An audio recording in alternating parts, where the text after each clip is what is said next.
দুর্নীতির বিরুদ্ধে তারুণ্যের একতা, গড়বে আগামী শুদ্ধতা প্রতিপাদ্যকে সামনে রেখে 22তম আন্তর্জাতিক দুর্নীতি বিরোধী দিবস 2024 উপলক্ষে লক্ষ্মীপুরে আলোচনা সভা বর্ণাঢ্য র্যালি অনুষ্ঠিত হয়েছে।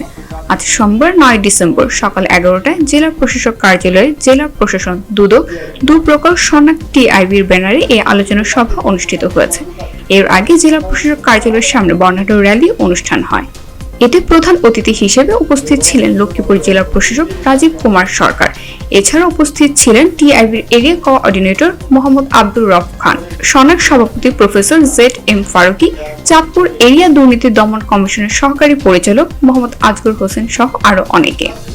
এ সময় জেলা প্রশাসক বলেন, একটি শক্তিশালী আইনি কাঠামো তৈরি করা এবং দুর্নীতি বিরোধী সচেতনতা তৈরি করার মাধ্যমে দুর্নীতি বিরোধী আন্দোলন আলোর মুখ দেখবে। সমাজে যা কিছু নেতিবাচক, যা কিছু নীতিহীন, সবকিছুই সংক্রামক। দুর্নীতি একটি সংক্রামক ব্যাধি। বৈষম্য জন্ম নেয় দুর্নীতি থেকে। দুর্নীতি আমি করব না, এটি যথেষ্ট নয়। দুর্নীতি আমি করতে দিব না, এই অঙ্গীকার আমাদের গ্রহণ করতে হবে।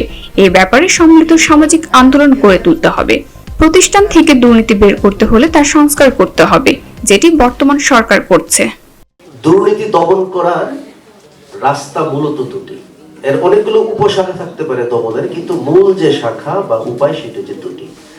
একটি হচ্ছে শক্তিশালী আইনি কাঠামো তৈরি করা, যেটি দুর্নীতিকে নিরুৎসাহিত করে বা যারা দুর্নীতিবাজ তাদের বিরুদ্ধে কঠোর আইনি ভূমিকা গ্রহণের মাধ্যমে দুর্নীতি নির্মূলের একটি পদক্ষেপ গ্রহণ করা হয়।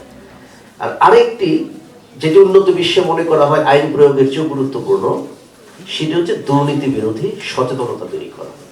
এবং এই দুটির যদি একটি সমন্বয় ঘটে, তখনই কিন্তু দুর্নীতি বিরোধী যে আন্দোলন সেটি আসলে আলোর মুখ দেখতে পায়। তো আজকে আমরা যে দিবসটি উদযাপন করছি, এর মূল উদ্দেশ্যটি কিন্তু হচ্ছে সমাজের সর্বস্তরে দুর্নীতির বিরুদ্ধে একটি তীব্র অনীহা, আন্দোলন এবং স্পৃহা তৈরি করা।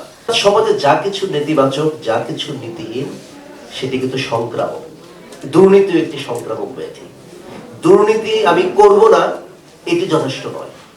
দুর্নীতি আমি করতে দেব না, এই অঙ্গীকার আমাদেরকে গ্রহণ করতে হবে এবং একটি সম্মিলিত সামাজিক আন্দোলন করতে হবে। তাহলে আমাদের আজকের এই দিবস পালনটি সার্থক হবে।